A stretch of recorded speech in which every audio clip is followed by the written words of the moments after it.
کہ ہم بت پرستی اکثر کہتے ہیں، سنتے رہتے ہیں. یہ بت پرستی کب شروع ہوئی؟ دیکھیں، بت پرستی کی جو تاریخ ہے نا، اس کو اگر کھنگالا جائے تو کہا جاتا ہے کہ حضرت ادریس علیہ السلام کے آسمانوں پر اٹھائے جانے کے بعد رفتہ رفتہ بت پرستی کی وبا عام ہو گئی، اور لوگوں نے دیگر بتوں کے ساتھ ساتھ دیگر بت بھی تھے، اور اس کے ساتھ چند ایک بڑے مخصوص بت تھے، ان کے نام ہیں، جس میں ود تھا، سواہ تھا، یغوث، یعوق اور نصر. اس نام کے بتوں سے جو موسوم بت تھے، ان کی پوجا شروع کر دی. یہ 5 بت ان کے نزدیک دوسروں سے زیادہ عظمت والے تھے. اچھا، قرآن کریم میں بھی ان 5 بتوں کا ذکر آیا ہے. تو بتوں کا پس منظر بیان کرتے ہوئے حضرت عبداللہ بن عباس رضی اللہ تعالیٰ عنہ سے روایت ہے کہ ود، سواہ، یغوث، یعوق اور نصر. میں دوبارہ ریپیٹ کرتا ہوں کہ ود، سواہ، یغوث، یعوق اور نصر حضرت نوح علیہ السلام کی قوم کے نیک آدمیوں کے نام ہیں، جنہیں وہ جب وہ وفات پا گئے تو شیطان نے ان کے جو باقی لوگ تھے ان کے دلوں میں یہ بات ڈال دی کہ جن جگہوں پر بیٹھ کر وہ اللہ کی عبادت کرتے تھے وہاں وہ ان بتوں کے مجسمے رکھ دے. یعنی یہ شیطان نے آ کے انسانی شکل میں ان کی ان کو یہ آفر کی. تو لوگوں نے یہ کیا کہ عقیدت کے طور پہ ایسا کر دیا، لیکن وہ ان کی پوجا نہیں کیا کرتے تھے. اور جب وہ لوگ دنیا سے چلے گئے اور علم بھی کم ہو گیا تو بتوں کے مجسموں کی پوجا شروع ہو گئی، جو یہ 5 بت میں نے نام لیا. اچھا، حضرت محمد بن کعب کرزی رحمۃ اللہ علیہ فرماتے ہیں کہ ود اور سوا وغیرہ حضرت آدم علیہ السلام کے بیٹوں کے نام ہیں، اور وہ بہت ہی عبادت گزار تھے. جب ان میں سے ایک شخص کا انتقال ہو گیا تو لوگ اس پر بہت غمزدہ ہوئے، اور یہ دیکھ کر شیطان جو ہے وہ انسانی شکل میں ان کے پاس آیا اور کہا کہ تم اپنے ساتھی پر غمگین ہو؟ لوگوں نے جواب دیا ہاں. تو شیطان نے اس پر کہا کہ میں تمہیں اس جیسی تصویر بنا دوں جسے تم عبادت کرتے وقت اپنے سامنے رکھ لینا، اور جب تم اسے دیکھو تو تمہارے دل کو سکون آ جائے. لوگوں نے کہا کہ ہمیں یہ پسند نہیں کہ عبادت کے دوران کوئی اور ہمارے سامنے ایسی چیز ہو، مادی چیز ہمارے سامنے ہو. اچھا، شیطان نے کہا کہ تو پھر تم اسے اپنی عبادت گاہ کے کسی آخری کونے میں رکھ دو. یہ بات جو ہے وہ لوگ مان گئے. چنانچہ شیطان نے اس کی تصویر بنا دی، اور اس طرح جب مذکورہ 5 اشخاص کا انتقال ہو گیا تو شیطان نے سب کی تصویریں بنا کر ان کی عبادت گاہ کے کونے میں رکھ دی. اب ایک وقت آیا کہ لوگوں نے اللہ تعالیٰ کی عبادت چھوڑ کر ان تصاویر اور مجسموں کی پوجا شروع کر دی. چنانچہ شیطان کے بہکاوے میں آنے کے بعد کفر و جہالت کے اندھیروں میں ڈوبے ان لوگوں کی ہدایت کے لیے اللہ تعالیٰ بزرگ و برتر نے حضرت نوح علیہ السلام کو اپنا نبی بنا کر بھیجا. اور کہا جاتا ہے کہ بعثت کے وقت حضرت نوح علیہ السلام کی عمر 40 سال تھی. اچھا دوستو، یہ تو آغاز تھا. اگر ہم اب یہ دیکھیں کہ مکہ میں بت پرستی کب اور کس کے توسط سے شروع ہوئی، تو میں اس پہ بھی تھوڑا سا روشنی ڈالنا چاہوں گا. تو یوں ہوا کہ قبیلہ بنو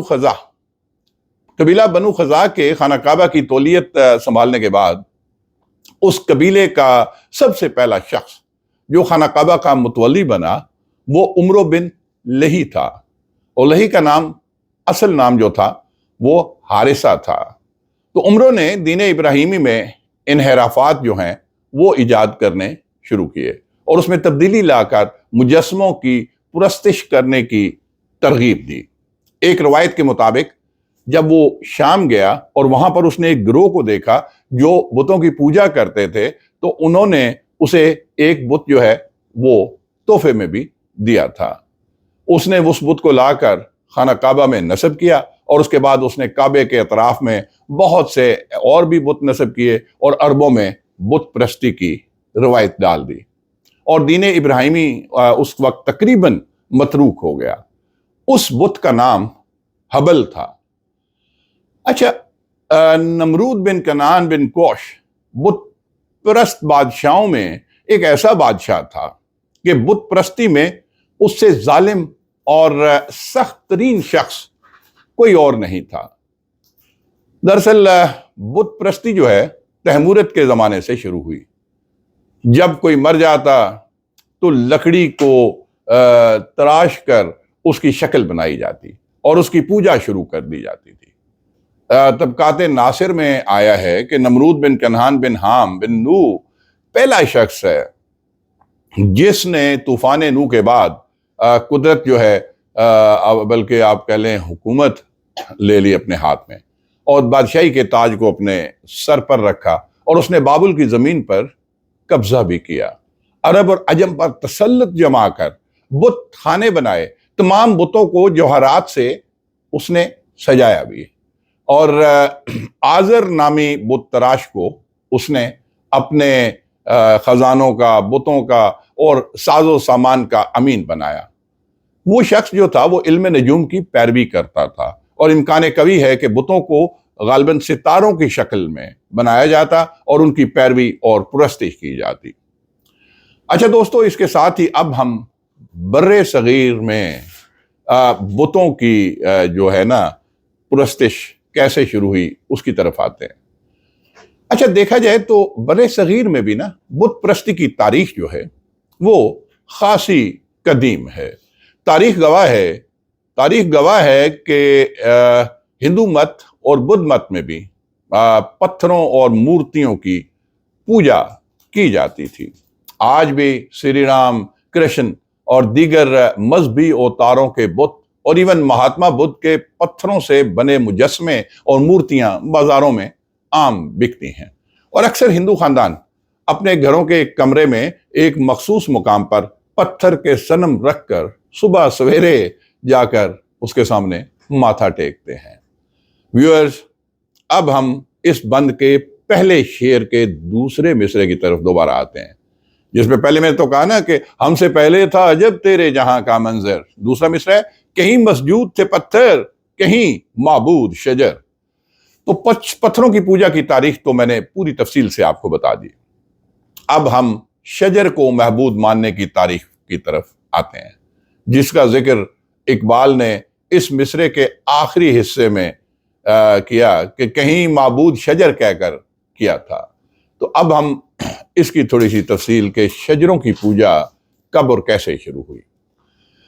دیکھا جائے تو ابن کثیر نے کہا کہ اصحاب الایکتا جنگلوں، باغوں اور پھلوں کے درختوں کے مالک لوگ ایک ایسی امت کے لوگ تھے جن میں کم تولنے، کم ماپنے کا رواج جو تھا وہ بھی عام تھا، اور یہ لوگ درختوں یعنی پیڑوں اور اس کو ایون اشجار کو کی پوجا بھی کیا کرتے تھے۔ درخت، پیڑ، شجر ایک ہی چیز ہے، اس لیے ان کو اصحاب الایکتا یعنی پیڑوں والے لوگ کہہ کر قرآن پاک میں بھی ان کا ذکر سورہ شعراء میں کیا گیا ہے، یہ ذکر آیا ہے، اور اصحاب الایکتا کا ذکر قرآن کریم میں 4 مرتبہ آیا ہے۔ اور یہ بھی کہا جاتا ہے کہ ایکتا کے معنی گھنا درخت، اور ایک ایسا درخت مدین کی جو مدین ایک جگہ تھی اس کی نوائی آبادی میں بھی تھا، یہ بھی لوگ کہتے ہیں، اور جس کی پوجا پاٹ ہوا کرتی تھی۔ وہاں کے رہنے والوں کو اصحاب الایکتا یعنی کہا گیا ہے، اور یہ بھی مطلب روایات میں موجود ہے۔ اس قوم کی ہدایت کے لیے حضرت شعیب علیہ السلام کو بھیجا گیا تھا۔ یاد رہے کہ حضرت شعیب علیہ السلام حضرت موسیٰ علیہ السلام کے سسر بھی تھے، اور آپ نابینا بھی تھے لیکن بلا کے خطیب بھی تھے، اسی لیے حضرت شعیب علیہ السلام کو خطیب الانبیاء بھی کہا گیا، اور حدیث مبارکہ بھی ہیں کہ حضور نبی کریم صلی اللہ علیہ وآلہ وسلم نے بھی ان کی خطابت اور اس مہارت کے بارے میں ذکر کیا۔ دوستو، اب ہم درختوں کی پوجا کی بابت بر صغیر کی جانب آتے ہیں۔ جیسے بتوں کا میں نے پہلے بتایا کہ آغاز کب ہوا تھا بتوں کی پرستش کا، پھر مکہ میں خانہ کعبہ میں بت کیسے آئے، پھر وہاں سے میں نے آپ کو برے صغیر میں بتوں کا بتایا. اب میں اسی طریقے سے درختوں کی اوورال پوجا کی بات میں نے شروع میں آغاز کیسے ہوا وہ بتائی. حضرت شعیب علیہ السلام کی قوم جو ہے وہ امت جو ہے وہاں سے. اور پھر اب میں آتا ہوں برے صغیر میں. برے صغیر میں گیا کے مقام پر مہاتما بدھ کو جو گیان حاصل ہوا تھا وہ بڑھ یعنی برگد کے ایک درخت کے نیچے ہوا تھا.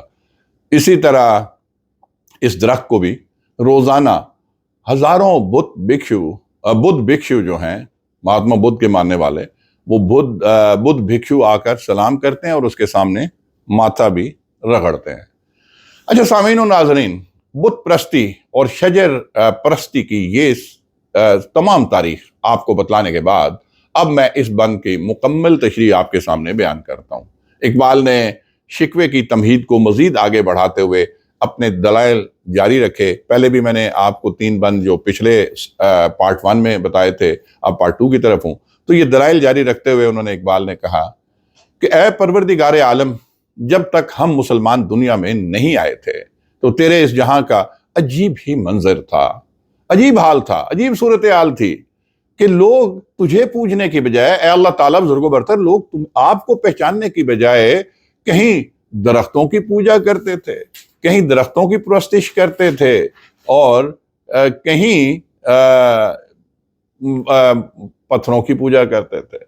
اور دراصل وہ اس چیز کے عادی تھے، اس چیز کے ماننے والے تھے کہ جسے وہ چھو سکیں، جو انہیں نظر آ سکے، جو ان کی آنکھوں کے سامنے ہو، وہ اسی مادی چیز کو پوجا کریں، اسی کی پرستش کریں. اے پروردگار عالم، جب مادیت پرستی کا یہ عالم تھا تو پھر تو خود ہی بتا، اے اللہ تو خود ہی بتا کہ کیسے مانتے وہ لوگ، آپ کو کیسے پہچانتے کہ آپ تو نظر نہیں آتے تھے اور وہ عادی نہیں تھے کسی ایسی ہستی کو ماننے کے جسے وہ دیکھ نہ سکیں، محسوس نہ کر سکیں، جسے وہ چھو نہ سکیں.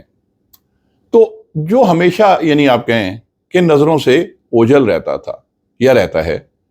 تو دوستو، اس بند کا جو آخری شعر ہے کہ تجھ کو معلوم ہے لیتا تھا کوئی نام تیرا، قوت بازوئے مسلم نے کیا کام تیرا.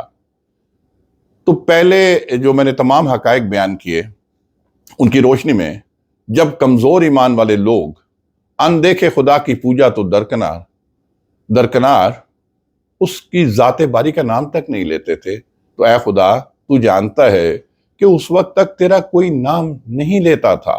اے پروردگار عالم، یہ مسلمانوں ہی کی ہمت اور جذبہ ہے، تدبر، ہمت، جذبہ، ایمان کی مضبوطی کہ انہوں نے اپنے زور بازو کے ذریعے تیری وحدانیت، تیرے راستے میں، یہ ضرور ہے اللہ کہ تیری خوشنودی کے لیے تیری وحدانیت کو دنیا بھر میں تسلیم کروانے کے لیے سر دھڑ کی بازی لگا دی اور پوری دنیا میں تیری سچائی، رعب اور دبدبہ پھیلا دیا.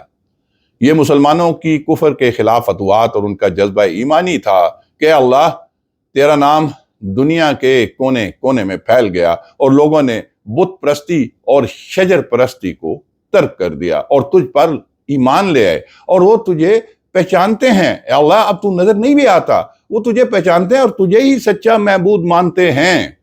یہاں تک تو دوستو اس بند کی جو ہے وہ لفظی تشریح تھی، مگر یہاں آپ کی توجہ اس جانب مبذول کرانا ضروری سمجھتا ہوں کہ ایک علامہ اقبال، شاعر مشرق، مفکر پاکستان، حضرت علامہ اقبال رحمۃ اللہ علیہ، اللہ کے حضور اپنا جو کیس پیش کر رہے ہیں اور جسے مضبوط بنانے کے لیے وہ دلائل دے رہے ہیں، اور وہ جو سلسلے کو آگے دلائل کا جو سلسلہ آ رہا ہے یہ اس کی پہلی دلیل ہے جو بظاہر خاصی وزنی دکھائی دیتی ہے. اور اس بند میں روایتی شکوے والے انداز میں اقبال اپنے لہجے کو سوالیہ اور استفہامیہ بنایا انہوں نے. تو یہ بند نمبر 4 جو ہے دوستو، یہاں پہ میں اس کی تشریح کو اینڈ کرتا ہوں. اب ہم آتے ہیں بند نمبر 5 کی جانب، اور یہ جو ہے نا اصل بند ہے. اس پہ بہت تفصیل سے اس کو کور کروں گا، اس کو پلیز توجہ سے سنیے گا، یہ بڑا مزہ آئے گا آپ کو. بڑی تاریخ ہے اس میں. اقبال نے کہا، پہلے میں اس کی جو بند ہے وہ پڑھتا ہوں کہ بس رہے تھے یہاں سلجوق بھی تورانی بھی، بس رہے تھے یہاں سلجوق بھی تورانی بھی، اہل چین میں ایران میں ساسانی بھی، اسی معمورے میں آباد تھے یونانی بھی، اسی دنیا میں یہودی بھی تھے نصرانی بھی، پر تیرے نام پہ تلوار اٹھائی کس نے، پر تیرے نام پہ تلوار اٹھائی کس نے، بات جو بگڑی ہوئی تھی وہ بنائی کس نے۔ اقبال نے یہاں پہ بھی سوالیہ انداز میں اینڈ کیا ہے کہ پر تیرے نام پہ تلوار اٹھائی کس نے، بات جو بگڑی ہوئی تھی وہ بنائی کس نے، یعنی مسلمانوں کی طرف۔ لیکن پہلے میں مشکل الفاظ اور معنی معمورہ، جس میں کہنا کہ اسی معمورے میں، معمورے کا مطلب ہوتا ہے بستی، یعنی یہ بستی، قبیلہ، بستی یعنی دنیا آپ کہہ لیں، تو اسی معمورے میں یعنی اس بستی ساسانی، اسی معمورے میں جو کہا نا کہ آباد تھے یونانی بھی، تو میں مختلف قوموں کا ذکر ہے، میں تسلی سے ان کا ذکر کرتا ہوں، بلکہ میں ایسے کرتا ہوں معمورہ تو بعد میں، پہلے میں آتا ہوں بس رہے تھے، کیونکہ پہلا مصرع یہی ہے کہ بس رہے تھے یہاں سلجوق بھی تورانی بھی، بس رہے تھے مین رہائش پذیر تھے، زندگی گزار رہے تھے، رہ رہے تھے، بس رہے۔ پھر آگے ہے سلجوق بھی، سلجوق ہے ترکوں کا وہ قبیلہ جو اسلام لانے کے بعد ایشیا کی بہت بڑی طاقت بنا اور بہت بڑی سلطنت کا مالک تھا۔ الپ ارسلان اور الپ شاہ اس سلطنت کے بہت بڑے اور مشہور تاجدار تھے۔ ان کا دور حکومت اور اقتدار کا دورانیہ 11ویں تا 14ویں صدی عیسوی کے درمیان تھا۔ اچھا، لیکن میں آگے ان کو ڈیٹیل سے کور کروں گا۔ معمورے کا مطلب بھی بتا دوں جو خالی لفظی مطلب ہے، معمورہ مینز بستی، ساسانی جو ہے ایرانیوں کا ایک قبیلہ، اس کو ایرانیوں کو آپ کہہ سکتے ہیں، اور یہودی حضرت موسیٰ علیہ السلام کے پیروکار، اور نصرانی کا ذکر آیا، نصرانی مینز کہ یہودی حضرت موسیٰ علیہ السلام کے پیروکار، اور نصرانی جو ہیں کرسچنز کو، عیسائی کمیونٹی کو کہتے ہیں، یعنی کہ حضرت عیسیٰ علیہ السلام کے ماننے والے۔ اب ہم آگے چلتے ہیں مزید تھوڑا سا میں اس کے اوپر، کیونکہ سلجوق، اچھا یہ سلجوق اور اوغاز ترک تھے بیسیکلی، میں ترکوں کی بات کر رہا تھا پہلے، اب میں ذرا اور ڈیٹیل سے آتا ہوں کہ یہاں پہ نا سلجوق کا ذکر آیا۔ سلجوق جو ہے نا یہ بیسیکلی اوغاز ترک تھے نسلاً، اور مسلمانوں کی تاریخ میں نا انہیں بہت اہمیت حاصل ہے، کیونکہ دولت عثمانیہ کے بعد عالم اسلام کو ایک پلیٹ فارم اور ایک مرکز پر جو جمع کیا نا جنہوں نے، یہ جمع کرنے والی آپ کہہ سکتے ہیں آخری سلطنت تھی۔ لیکن اقبال کا جو یہ شعر ہے نا اس بند میں کہ یہاں سلجوق بس رہے تھے یہاں سلجوق بھی، یہ سلجوق سے مراد ان کی اس قبیلے یا اس وقت کے سلجوقیوں کے بارے میں ہے جو اسلام سے پہلے یہاں موجود تھے، جنہوں نے اس وقت تک اسلام قبول نہیں کیا تھا، اور جن تک اسلام ہم مسلمانوں نے یعنی عربوں نے پہنچایا تھا۔ اور دراصل نا اس کو اگر آپ اس طرح لیں کہ 7ویں صدی، غالباً 7ویں صدی کے دوران مسلمانوں نے شام اور مشرقی ترکیہ کو فتح کیا تھا، جس کے نتیجے میں رومی سلطنت اور اناطولیہ کے مغربی حصوں تک جو ہے نا، رومی سلطنت جو تھی وہ پھر اناطولیہ کے صرف مغربی حصوں تک محدود ہو کر رہ گئی تھی۔ اچھا، تورانی کا ذکر بھی آیا یہاں پہ۔ تورانی جو ہے، تورانی اصل میں اس کو ترک کو بھی کہتے ہیں، تورک بھی کہا جاتا ہے اور تورانی بھی کہا جاتا ہے، یعنی ترک، تورک یا تورانی۔ اچھا، ان کے بارے میں تفصیل سے تھوڑا سا کور کرتا ہوں کہ وسط ایشیا کے اس علاقے کو توران کہتے ہیں جس میں ترک، تاتاری، منگول اور ترکمان وغیرہ کی جو نسلیں ہیں نا ان کے لوگ آباد تھے۔ اچھا، یہ وہی علاقہ ہے جس پر کبھی شاہنامہ فردوسی کا توران فرمانروا افراسیاب جو ہے وہ حکمران تھا، اور جس کی برپا کی ہوئی جنگوں میں ایران کے مشہور پہلوان رستم بن زال کافی جگہوں پہ مارکا آرا نظر آتا تھا۔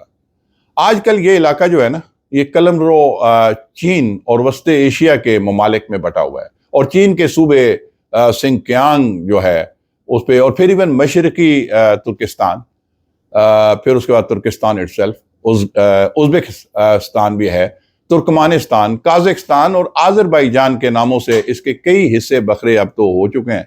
اور یہ خانہ بدوش گدڑیے تھے بیسیکلی، ترک جو تورک جن کو کہتے ہیں، ترک کہتے ہیں، تورانی جو ہیں، یہ خانہ بدوش گدڑیے تھے بیسیکلی، یا ان کو آپ غزیہ غنا بھی کہتے ہیں، اور یہ ترک نسل کے سیرانشین تھے بیسیکلی۔ انہوں نے ہی سلطان سنجر کو موجودہ جو اندخوئی کے قریب قید کر رکھا تھا۔ انہوں نے ایک قیاس کے مطابق دریائے جیجو جو ہے اس کو عبور کیا، جو ایران اور توران کے درمیان نا ایک حد فاصل تھی۔ اچھا، ترک جو ہیں وہ صدیوں سے اب تو مسلمان چلے آ رہے ہیں، مگر ان کا قدیم مذہب جو تھا، قدیم مذہب وہ ٹینگری یا آسمانی خدا جو ہے اس کا تھا۔ یہ بنیادی طور پہ آپ کہہ سکتے ہیں کہ جو ٹینگری ہے یہ آسمانی دیوتاؤں کے پجاری تھے، یعنی آسمانی دیوتا، ناٹ خدا، اللہ نہیں، یہ اپنے کوئی دیوتا جس کو آسمانی دیوتا مانتے تھے، یہ اس کے پجاری تھے۔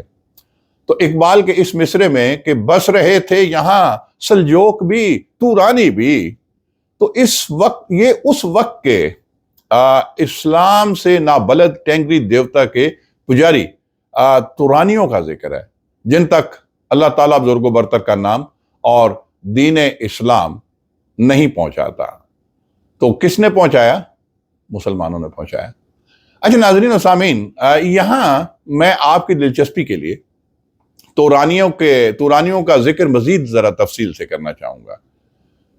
اصل میں ویورز، ایرانی نام جیجو کیت کو بخارا کا نام ترکوں نے ہی دیا تھا، جس کا مطلب منگولی زبان میں اب بھی بدھ خانقاہ یا مندر ہے۔ تو اسی طرح خلج جو ہے ترکی میں تلوار کے کہتے ہیں، خلج جو ہے ترکی میں تلوار کا نام ہے۔ اچھا، بلخ بھی نا پرانا ترک لفظ ہی ہے، جس کے معنی آپ کہہ سکتے ہیں، جس کے معنی ہیں کہ شہر کے ہیں۔ بلخ جو ہے نا پرانا لفظ ہے ترکی کا، اس کو آپ شہر یا سٹی کہتے ہیں۔ اچھا، جو ترک ہے نا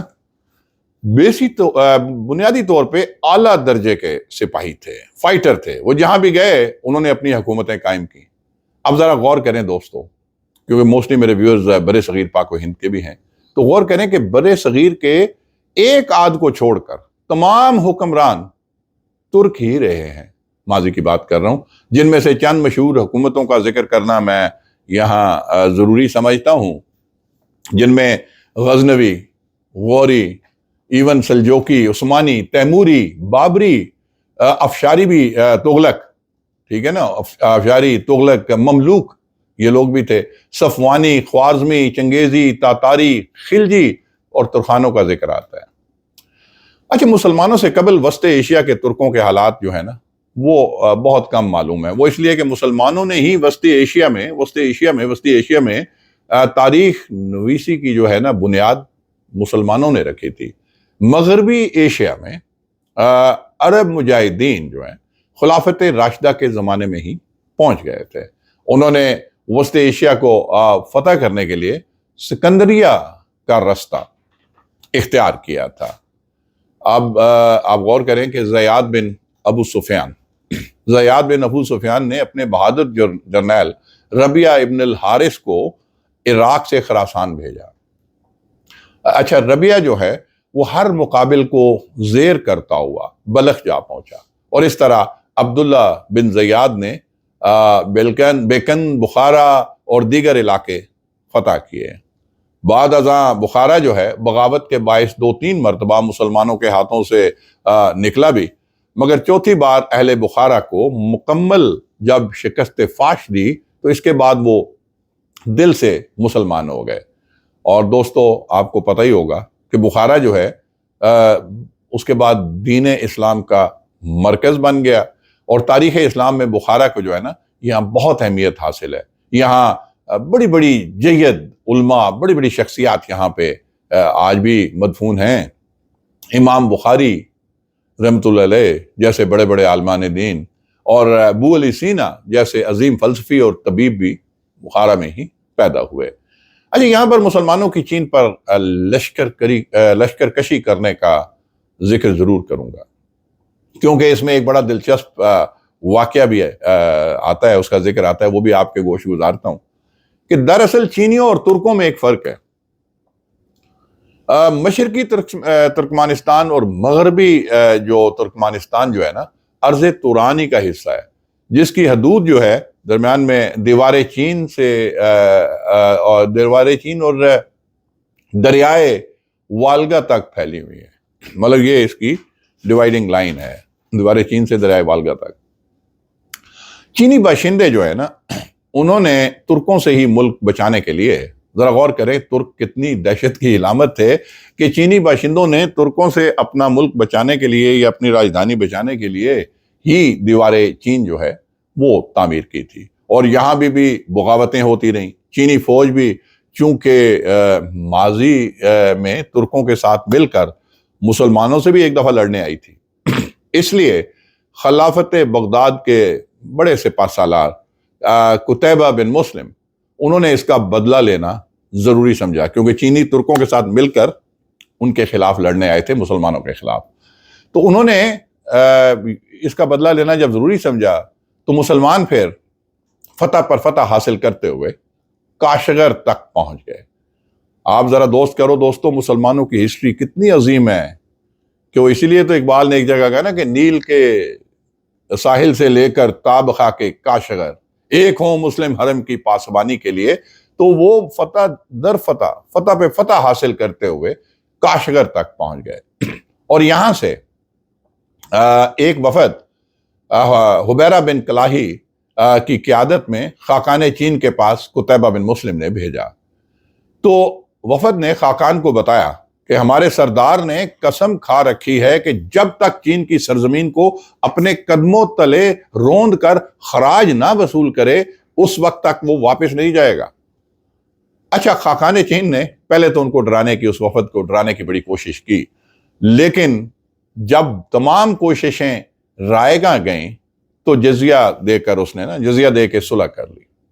لیکن جب خراج کی رقم قتیبہ کے سامنے، جو سپہ سالار تھے ان کے سامنے رکھی گئی، انہوں نے کہا کہ جی میں نے تو 2 قسمیں کھائی تھی، ایک تو خراج وصول کرنے کی، اور دوسرا ان کی سرزمین کو، چین کی جو ہے ان کی سرزمین کو اپنے قدموں تلے، یعنی گھوڑے کے قدموں تلے روندنے کی۔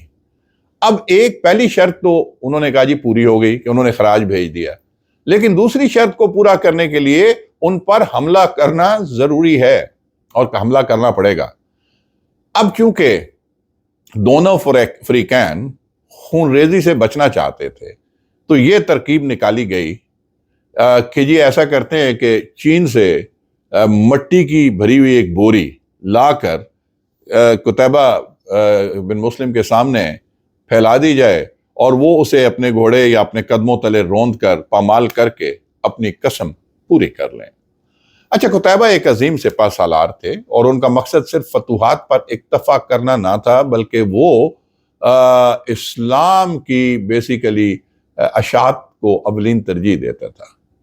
اسی لیے قتیبہ جو ہے اپنے ساتھ قرآن کریم کے حفاظ اور ایون عالموں کو بھی اور خطیبوں کو بھی وہ ساتھ رکھتے تھے، اور وہ تلاوت کلام پاک سے اور اپنے خطبوں سے مجاہدین کے دلوں کو گرمایا بھی کرتے تھے۔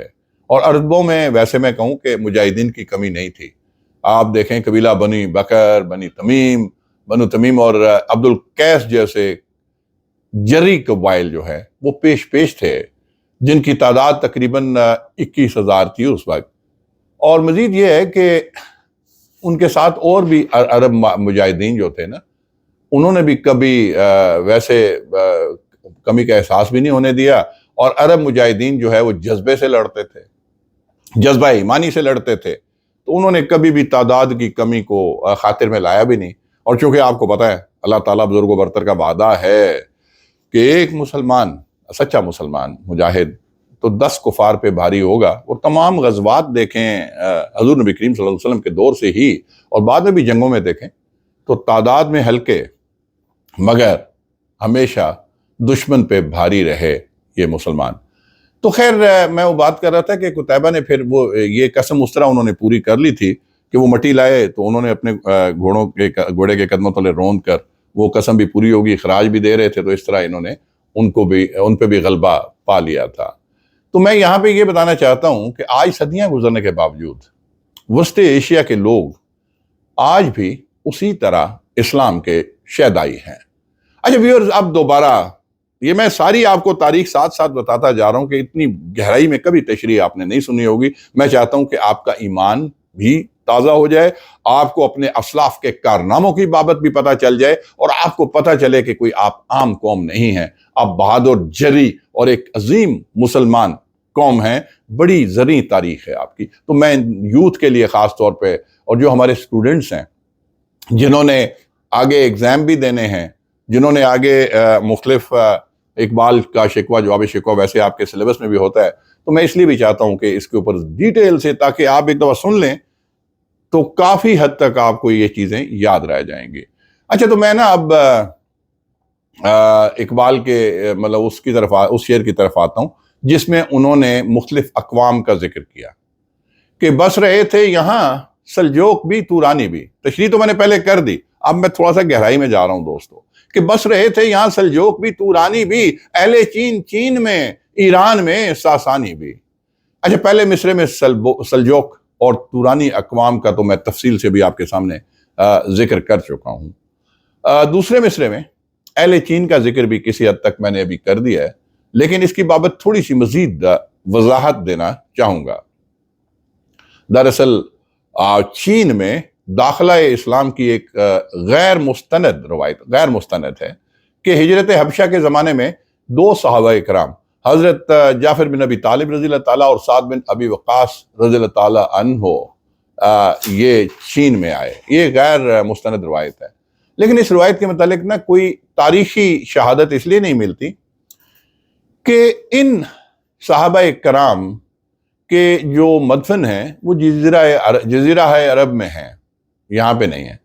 اور دوسری بات یہ ہے کہ حضرت جعفر بن ابی طالب رضی اللہ تعالیٰ عنہ جنگ موطا میں شہادت کے رتبے پہ فائز ہوئے تھے جب حضور صلی اللہ علیہ وسلم نے پہلا باقاعدہ لشکر بھیجا تھا. اس کا آگے جا کے میں ذکر بھی کروں گا، تو لہٰذا اس کے اوپر اتنی مستند نہیں ہے. لیکن ایک اور روایت ہے جس کے مطابق سعد بن ابی وقاص رضی اللہ تعالیٰ عنہ 650 عیسوی سے 651 عیسوی کی وسطی مدت تک چین میں آئے، جو خلیفہ سوم حضرت عثمان غنی رضی اللہ تعالیٰ عنہ کا عہد خلافت تھا.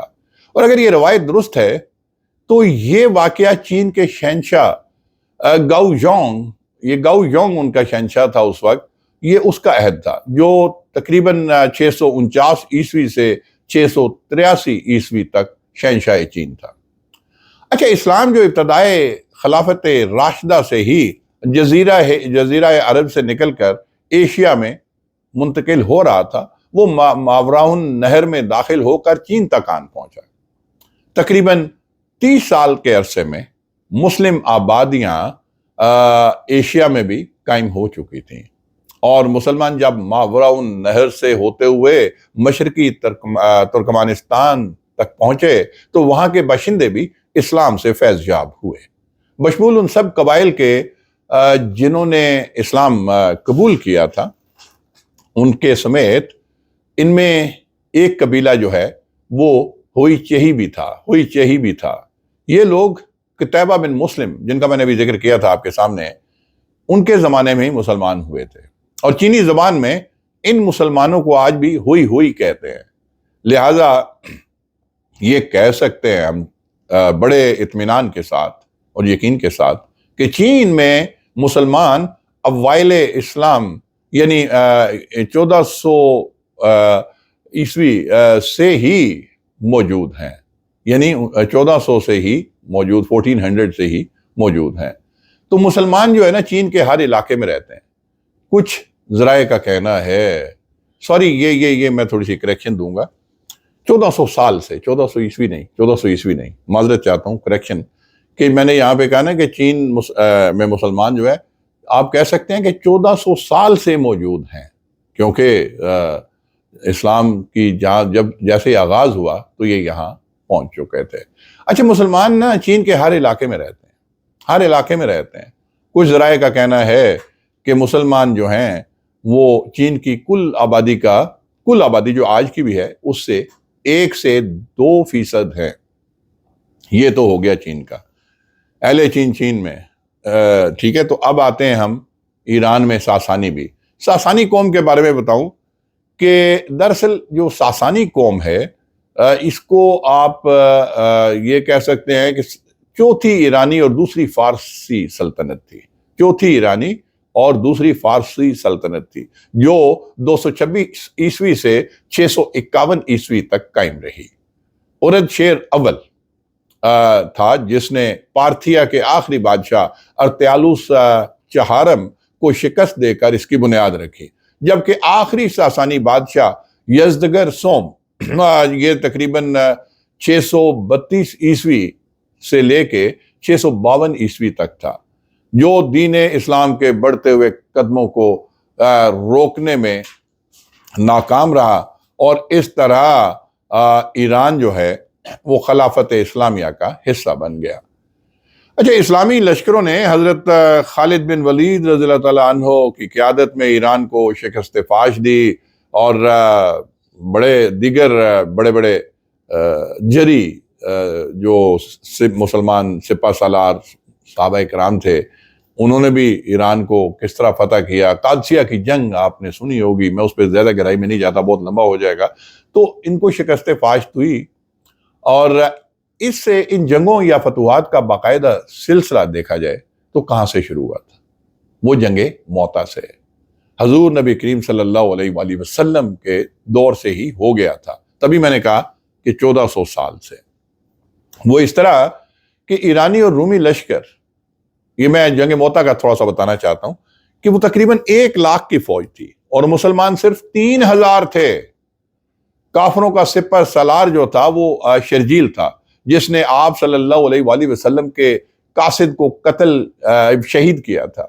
اور آپ کو یاد ہوگا اگر ہسٹری پڑھیں، آپ صلی اللہ علیہ وآلہ وسلم نے فارس ان سلطنت میں ایران کی جو ہے اس میں قاصد بھیجے تھے کہ اللہ کے دین کو قبول کر لو، اور جو اس وقت ان کا بادشاہ جس کا میں نے پیچھے ذکر کیا، اس نے تمسخر اڑایا تھا۔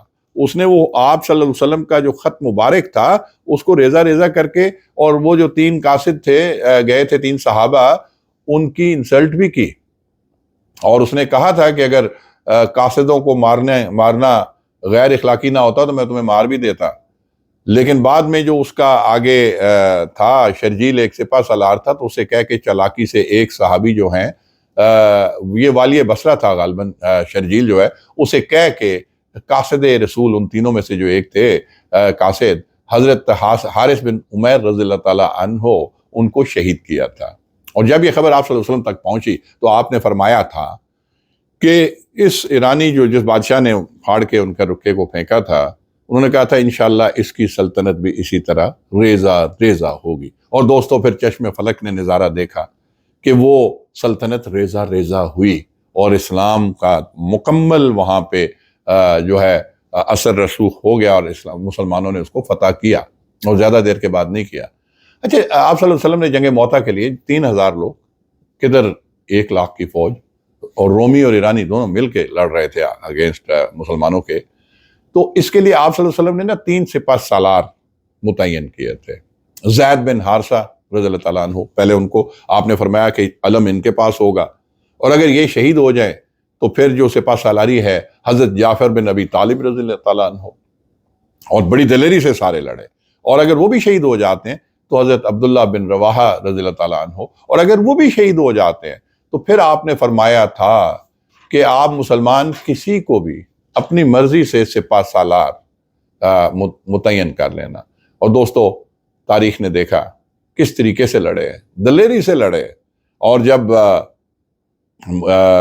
ذکر ہے تاریخ کے اوراق میں کہ حضرت جعفر بن ابی طالب رضی اللہ تعالیٰ عنہ کا ایک بازو کٹ گیا تو علم دوسرے ہاتھ میں پکڑ لیا کہ علم نہ گرے، علم گرے گا تو مسلمان بدل یا سپاہ کا حوصلہ ڈاؤن ہو جائے گا۔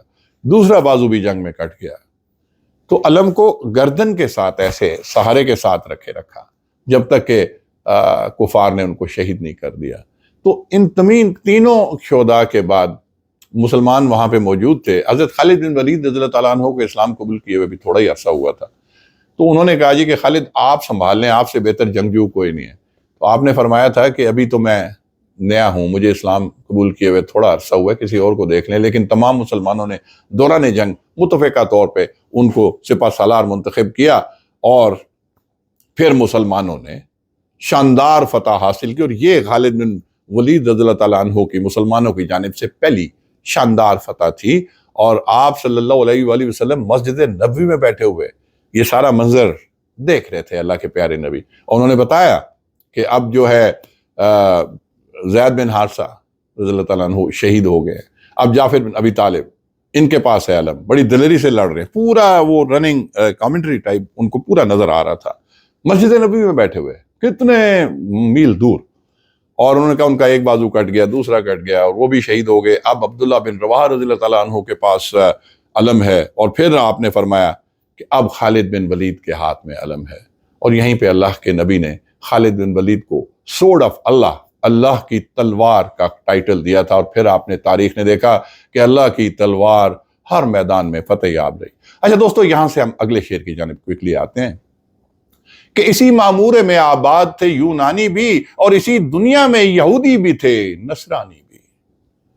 اچھا، اب اگلا ذکر یونانیوں کا آ گیا۔ دوستو، یونان میں 29 مئی 1453 کو عثمانی ترکوں نے فتح حاصل کی، اور اس وقت بازطینی جو تھا آخری بادشاہ تھا جو شکست کھا کر یونان کی حدود سے نکل گیا، اور اس طرح یہ ملک بھی قلم روئے خلافت اسلامیہ میں آ گیا۔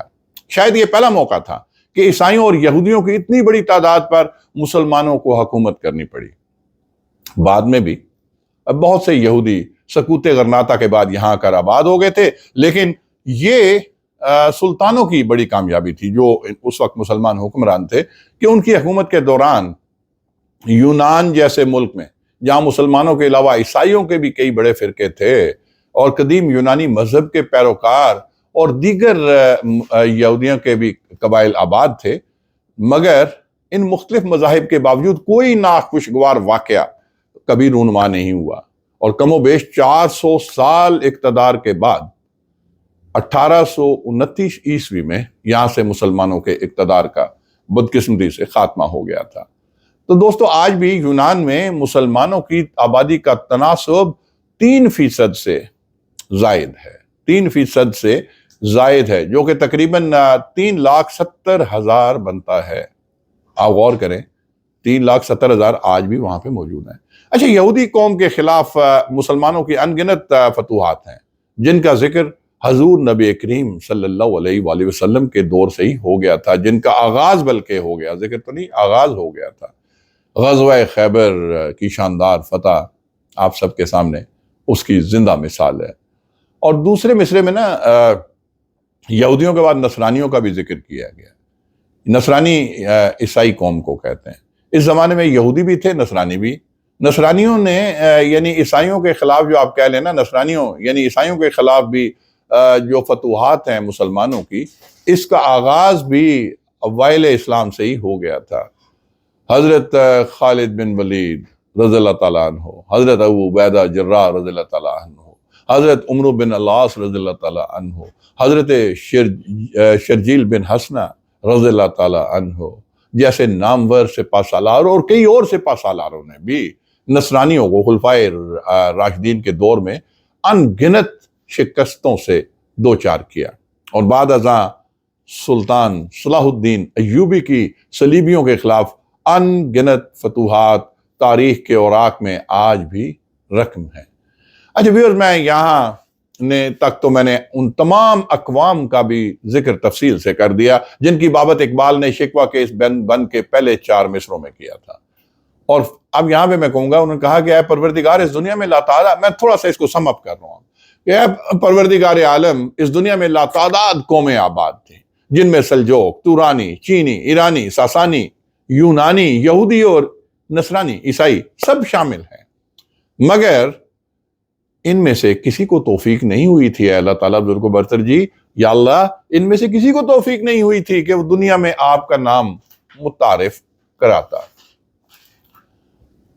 تو پھر آخری شعر میں کیا کہا کہ پر تیرے نام پہ تلوار اٹھائی کس نے، پر تیرے نام پہ تلوار اٹھائی کس نے، بات جو بگڑی ہوئی تھی وہ بنائی کس نے۔ یہاں پہ اقبال نے کہا کہ اے پروردگار عالم، باقی تمام قومیں صدیوں سے چلی آ رہی تھیں، ہر طرف جہالت کا دور تھا، گمراہی کے گھٹا ٹوپ اندھیرے، جہالت کفر کا نظام عام تھا اور لوگ بتوں، درختوں اور اس طرح کی مادی چیزوں کو ان کو پوجا کرتے تھے۔ مولائے کریم ان قوموں میں سے کسی نے قربانیاں نہیں دی، کسی نے ہمت نہیں کی۔ اے اللہ تعالیٰ بزرگ و برتر، تو شاہد ہے کہ تیرے نام پہ تلوار اٹھانے والے کون تھے۔ یہاں اقبال نے مضبوط دلیل کے ساتھ یہ واضح کیا اور استفہامیہ لہجہ، سوالیہ لہجے میں شکوہ کرتے ہوئے کہا کہ اللہ تو ہی بتا دے کہ تیرے نام پہ تلوار کس نے اٹھائی، اور جو بگڑی ہوئی بات تھی یا اللہ وہ کس نے بنائی۔ یہ ہم مسلمان ہی تھے، یہ ہم مسلمان ہی تھے جنہوں نے ان گنت قربانیاں دے کر باطل کو تہس نہس کر دیا، بگڑی ہوئی بات بنا دی، یعنی اسلام سے نابلد لوگوں کو اسلام سکھایا۔ اللہ تعالیٰ آپ کا نام ان تک پہنچایا اور اسلام کا بول بالا کیا اور جہالت کا مکمل خاتمہ کیا۔ دوستو بہت لمبا ہو گیا، یہاں پہ بند جو ہے وہ بند نمبر 5 کا خاتمہ ہوتا ہے، اختتام ہوتا ہے۔ 2 بندوں میں ہی آج آپ دیکھ لیجئے کتنا طوالت ہوئی، لیکن میں نے انصاف کرنے کی پوری کوشش کی، ٹھیک ہے، میں نے انصاف کرنے کی پوری کوشش کی۔ میں اس حد میں اپنی اس کاوش میں کس حد تک کامیاب ہوا یہ فیصلہ آپ پہ چھوڑتا ہوں۔ کوشش کیجئے گا، یہ سلسلہ جاری رہے گا۔ ابھی تو 5 بند ہوئے ہیں، 31 بند ہیں شکوہ کے، پھر جواب شکوہ، یہ میں سلسلہ جاری رکھوں گا۔ آپ کی بہت شکریہ، آپ کا بڑی اچھی رسپانس ملی۔ پہلے جو کاوش تھی پارٹ 1 لوگوں نے بہت پسند کیا۔ آپ بھی کوشش کیجئے گا، پسند کریں، دوستوں کو بھی بتائیں، یہ یوتھ کو بتائیں، اپنی قوم کو بتائیں، یہ آپ سب کا جذبوں کو مہمیز کرنے کے لیے بھی ضروری ہے۔ تو یہ اپنے مسلمان کے اندر ایک مسلمانیت آپ کہہ سکتے ہیں، ایمان کی مضبوطی کے لیے بھی میں سمجھتا ہوں کہ اس کو اپنے اسلاف کے کارناموں کو جاننا ضروری ہے۔ جہاں اور بہت سارے دائیں بائیں کے ولاگز اور ویڈیوز آپ دیکھتے ہیں انٹرٹینمنٹ کے لیے، وہاں تھوڑا سا ایمان کے آپ تزکیہ نفس کے لیے ہی صحیح، اپنے نالج کے لیے، اور بڑا پڑھا لکھا یوتھ ہے، بڑا اچھا طبقہ ہے، بہت سارے لوگ اس کو دیکھتے ہیں۔ کوشش کیجئے کہ اس کو دیکھیے گا، اپنے کمنٹس اور اپنی رائے سے مجھے ضرور مطلع کیجئے گا۔ اس کے ساتھ ہی میں اجازت چاہتا ہوں۔ اللہ تعالیٰ آپ کا حامی و ناصر ہو، اللہ تعالیٰ پاکستان کا حامی و ناصر ہو، اللہ تعالیٰ تمام عالم اسلام کا حامی و ناصر ہو، اللہ تعالیٰ تمام انسانیت کا بھی حامی و ناصر ہو۔ اس کے ساتھ ہی اجازت دوستو، انشاءاللہ پھر ملاقات ہوگی۔ کیا کہوں، صرف یہی کہوں گا کہ پلیز متحد رہیے، اکٹھے رہیے، اور اللہ اور اللہ کے رسول کے اوپر یقین رکھیے۔ انشاءاللہ تعالیٰ اللہ تعالیٰ بزرگ و برتر اچھے سے اچھے دور لائے گا، پاکستان کے لیے بھی، عالم اسلام کے لیے بھی۔ اس کے ساتھ اجازت، پاکستان زندہ باد۔